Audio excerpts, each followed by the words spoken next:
like, oh damn, we just ain't gotta hold on to this thing. But at this point of the game, I don't have to win a challenge. I would love to win a challenge so I could be in a tribunal. Right now, everybody's fighting to go into purgatory now. Everybody's fighting for a chance to go into it. So, you know, I'm going to sit back, relax, and let them win. I don't have to win a challenge because you have other guys you can compete against. And what I did to Bear, people think twice of going against me now. So I kind of proved the point, but like I said, anything can happen. It's a total madness this season. You never know what's coming.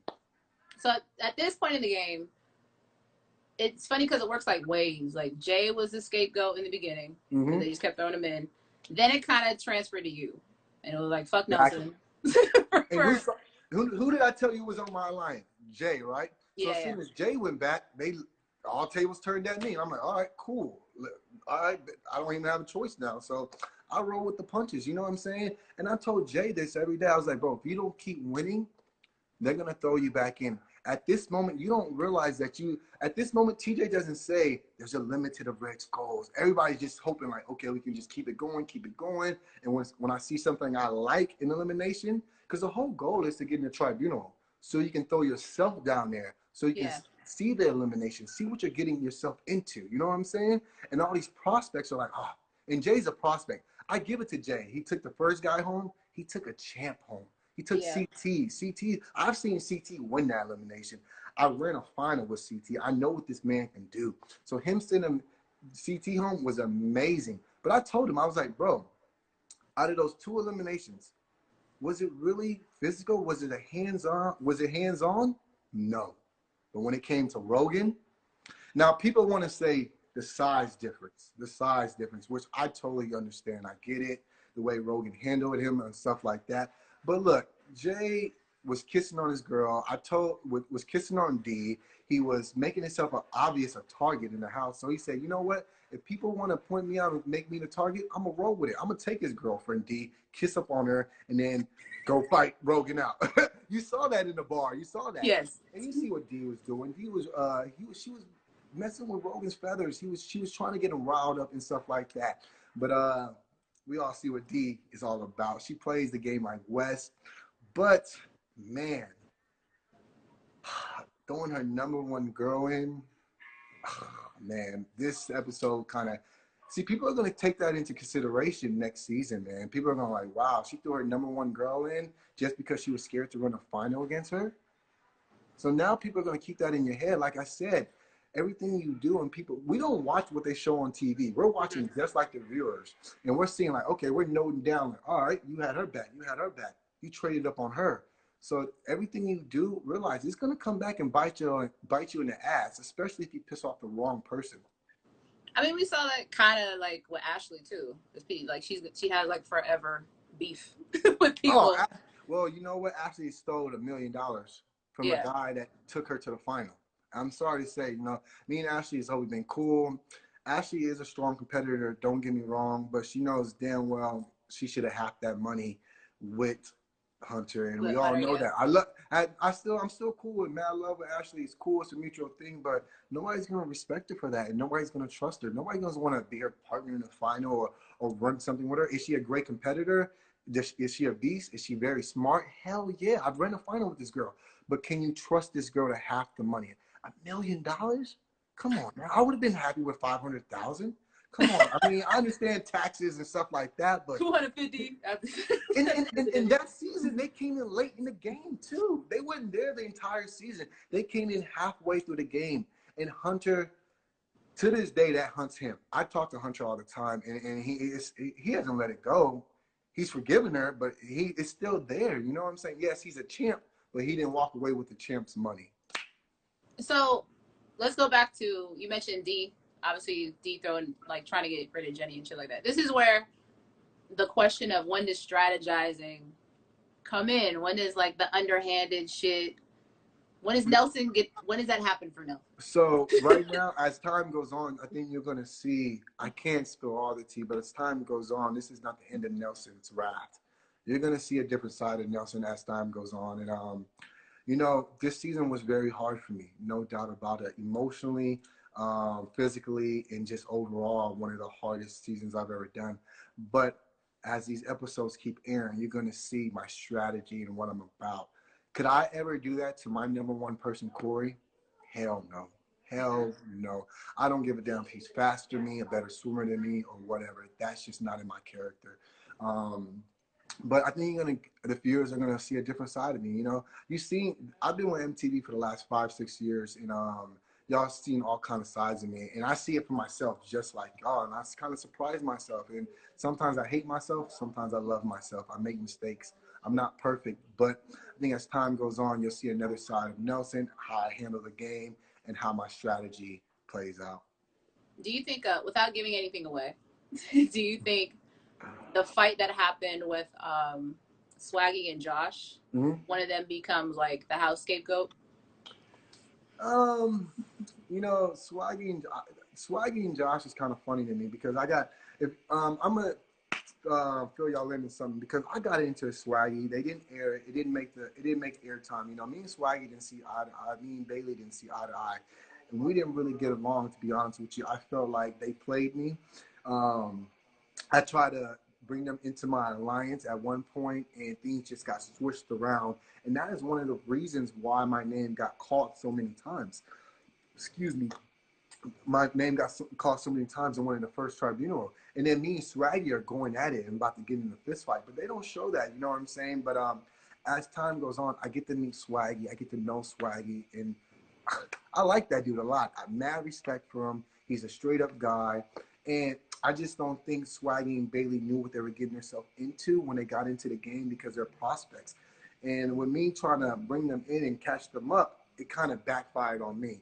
I should have just let them see for their own eyes. Because like I said, when episodes airing, you'll see as it goes on, me and Bailey get to talking. We get to know each other a lot more, especially what happens between Josh and Swaggy. I can't put too much out there. But yeah, I mean, and that's crazy because you think Josh and Swaggy coming from the same TV show, Big Brother, they will align each other. They will be in an alliance. But this bunker, man, I'm telling you, it's a numbers game, and everybody's always talking, and everybody's gonna call somebody out. And sometimes they let the show get the best of them sometimes, and in that moment, then you realize the next day, like, damn, I made a mistake. Like Swaggy said, Josh was probably drunk that day. He was standing on the bar like he was rapping or something like that. Yeah. He was on top of the bar, like, come on now, he was having a good time. But you got to realize we don't have that much freedom.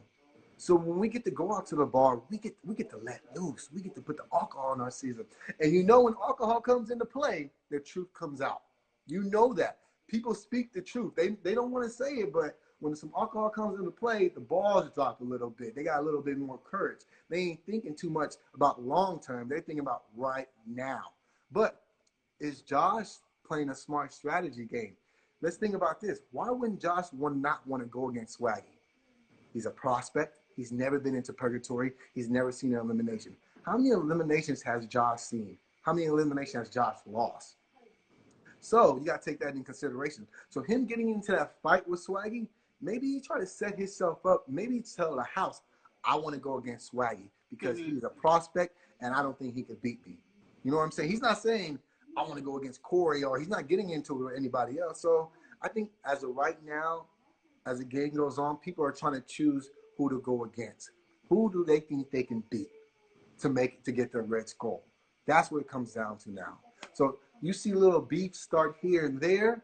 They're thinking about strategy. They're thinking about, oh, if I start beef with Swaggy, people are going to think we're going to go against each other and I could beat them. You know what I'm saying? So we've talked about all the issues I had this episode. But I guess what it comes down to is how long do you think you're going to be an MTV Challenge cast member? Until you win one? Until what? I have no idea, to be honest with you. You know, it's a blessing to get these phone calls. You know, growing up, I've always wanted, I've loved to compete. I'm very competitive. I'm outspoken. And God gave me the chance to go compete in different countries. Like, come on now. I've always wanted to travel. I've always wanted to compete. And he gave me that opportunity. And I'm like loving it. But my goal is to be a champ in this game. When I first came into this game, my first season, I didn't even know what the challenge was about. I never watched the challenge at all. at all. When I walked into that house, I was like, okay, blah, blah, blah. What is this about? But then we went to the challenges, then the eliminations. I'm like, yo, I'm back in high school playing football with the guys and the girls in college. I'm an athlete again. I get to compete. I get to win. Like, I get to train, the motivation, some goals. So to be honest with you, the goal is to be a champ in this game, to make my family proud and the people that look up to me. I have so many fans. As many fans as I got, yes, I have haters too. Don't get me wrong. They're all in my DMs, they're all in my comments, as you can see.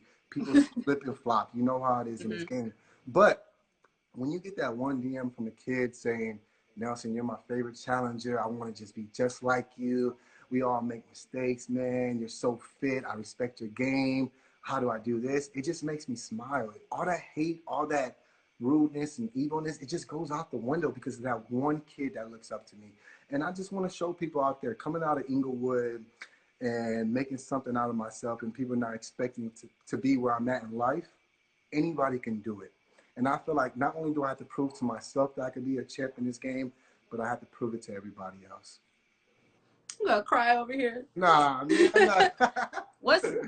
Okay, I'm glad you brought that up. That's the goal, right? Yeah. And this, how many challenges have you been on now? 6 seasons. So this is your 6th season. So what is it you think within yourself that's keeping you from the grand prize? What is your biggest hurdle? I think it's me. I think sometimes, like Cory says, as you heard, and other couple people says, I let my emotions get the best of me sometimes, you know. I'm a very emotional guy when it comes to this game, and a very competitive guy, but sometimes I gotta look at the bigger picture. I gotta look, Nelson, don't overreact in this moment. This has nothing to do with you. This is a girls' elimination. Go get your red skull. Who cares what everybody else is doing? If girls want to do this or guys want to do this, as long as it doesn't involve you going home, then hey, back up, back out, chill out. Yeah. You know what I'm saying? So that's some things I got to work on. Do I have sometimes anger problems? Hell yeah, I do. Who doesn't nowadays? Everybody has a little anger. You know what I'm saying? So I just need to hold back. I need to think before I speak, and I need to realize what the bigger picture is. And I think I got that this season because, as you can see, like I said, the viewers are going to see a different side of Nelson as time goes on, and I think y'all going to love it. Nelson got to learn how to shut the up. Hey, no doubt. Shut the fuck up and learn how to swim. Shut the fuck up and learn how to swim. Nelson? Was it Swaggy? It was Swaggy and Bailey, right, that said that Wes was teaching them how to just don't speak out of line or something, like something like that. Don't see this. That's kind of cool. See, Bailey and Swaggy had Wes to teach them how to play this game and stuff like that. And with me going 5 seasons deep in this game, you would think I know how to play this game. But like I said, I let my attitude get the best of me. I speak my mind, and I just don't give a damn what anybody has to say. You know what I'm saying? Because I just never had that fear. Nobody ever puts that fear in me. So if I got to go down there and take care of business, let's go do it. But this season's a lot different. Back then, it was about staying out of elimination. Now, this season's about going into elimination. So what do I do now? Do I speak my mind since I got my red skull? Fuck you. No, because they gonna send your ass back in next week. That's why. I know.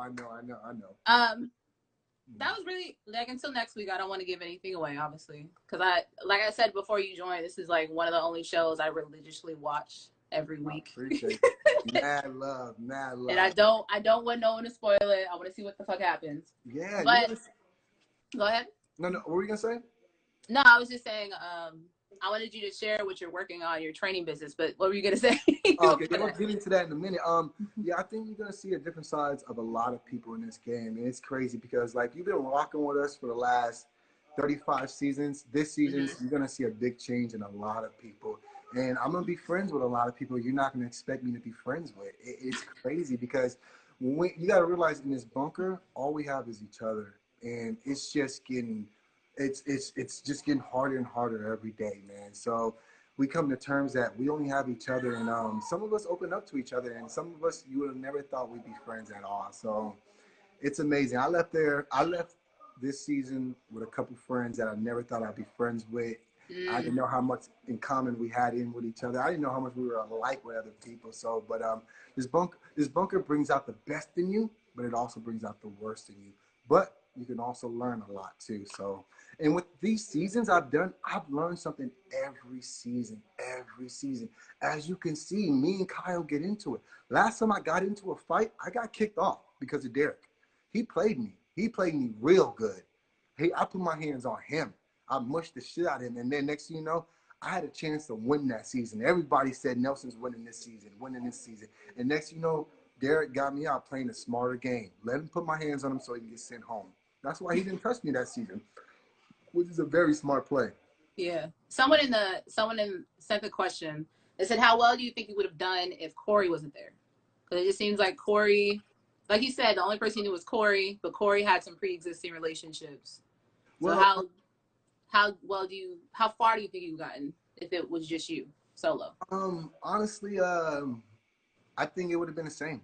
I think it would have been the same. No doubt, Cory did help me through hard times when we were going through our stuff back at home, or we just didn't want to be in the bunker.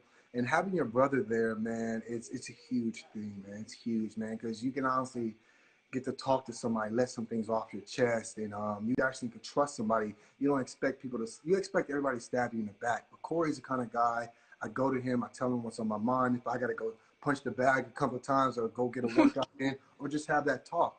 And that's something you're going to see throughout the season, because like I said, it's not done. Everybody's going to break. This bunker is going to break people. And you're going to see that as time goes on. Don't realize how hard it is to be underground in a bunker, no sunlight, and just have each other. Dysfunctional family. Do you have any remarks left from today's episode? I feel like we got into it, but anything else you want to say? Unfinished business? You know, it's kind of funny, man, because like with Nisa and Jenna, you know, Jenna's a fighter. She killed it. She had to go down there and prove herself again. But you got to realize, man, when you got family at home, you care about somebody, a loved one, it takes a toll on you. So I know it took a toll on Jenna. I heard it all. And it felt bad, man, because she's a strong competitor, and I think she could have went probably all the way knowing she had a red skull. For her to get thrown down again, I did not like that. Congratulations to Anissa. Casey, congratulations. Got your red skull. Kayla, you couldn't get it done. Still got mad respect for you. But yeah, as the season goes on, man, it's just going to get worse and worse. The total madness, baby. It's that Nelly smile. He's up to something. But let them know about your new training business, because I've been watching the stories. You've been watching the stories? Yes. So just to let y'all know out there, a lot of people have been wondering, hey, Nelson, when are you going to take clients on? We would love to train with you one-on-one. But with this whole COVID-19 going on, you know, I did get my certification, baby. Yes, sir. I was still training clients at the end, you know, on the side, but I kind of take it more serious, because when I'm training clients, I'm very dedicated for them to reach their goals. I'm not just giving you a workout and saying, go and do this. I keep you accountable. I make sure you get it done. We can do either FaceTime, one-on-one training. We got my first session. It's it's $1 a minute. If you want to get a session in with me on FaceTime, it's $60. If you want to sign up for a Nelly T program, we do a 2-a-days, we do a 3-a-days, we do a 4-days. If you're located in Austin, Texas, we can set that up. I can work you out. We can do one session and we can book from there. Now, if I got to do FaceTime with you, we can also do that. That's not a problem. You don't have to have weights. All I need is you.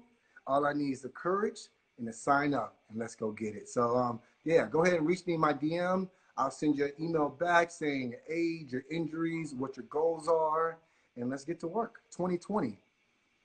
You gotta make an infomercial. That was perfect. That was like, what was that guy's name? What was the dancer, the Sean T dude? It's like, you can do it. You can do it. The last thing is, obviously, since you're stepping into training, are you ever gonna return back to YouTube? You know, Cory got his channel. Oh, yeah. No, see, oh yeah. Another thing I want to pull out there. I definitely shooting a pilot this week. Training with Nelly T, moving around the world, training with all kind of trainers around the world. That has always been my goal. The reason why is because I love everything about the fitness industry when it comes to food, when it comes to taking care of your bodies, and when it comes to just being in a weight room. So my goal is to travel the world, interview chiropractors, doctors, trainers, anybody, any kind of athletic, jiu-jitsu, basketball, football trainers, and give them the platform to show off their art. And if I can give them the platform to show off their art and show other people like, hey, sign up here. If you want to do yoga, I got a guy that does yoga. If you want to do jiu-jitsu, I got a guy that does jiu-jitsu. Not just that, I'm offering a free class to join me live with these people. Right now, we're working on the pilot. This week, I'm super excited. It's training with Nelly T around the world, and hopefully it takes off, man. And I got a supplement company backing me up, and I'm just happy for the future, man. I'm really taking advantage during 2020. I know it's a hard time for us throughout this, and people are trying to survive, but you got to realize, people, this is the time to thrive. This is the time to be a better person, to go out, walking out of the house when everything's unlocked. It's like, okay, I'm a little bit better than I was when I got into lockdown. And that's I was going to say, the only thing I'm missing really is traveling, because we would be in LA nonstop by now. You know, I know, right? I miss traveling, but and the thing is about me, I had the opportunity to train with people. I got to train in the UK with Josh, one of the guys, the competitors on a challenge, and I got to experience how people train in the UK. I got the experience to train in South Africa. I got the experience to train in London and all these places out there, LA, Houston, with different all kind of trainers. And to learn all these traits is amazing, man, because you never realize how the body can move and how you can transform your body from being either ripped, big, or just overall beat head, if that's what your goal is. It's true. I mean, everybody looks at it different. And the thing is, what I try to preach to everybody, I want you to be happy with your body. No matter what size you are, as long as you can look in the mirror and you're happy with yourself, I'm happy. You ain't got to look at all these fake Instagram people or all these models or six packs. You need to be happy with yourself. And that's what the whole goal is about. Nelson says that as he has a six pack. So. Oh, you know what I'm saying? Let me not take off this cheater shirt, baby. Well, I appreciate you for joining me, setting some things straight, because I was like 50% mad. I was like, what is this doing right now?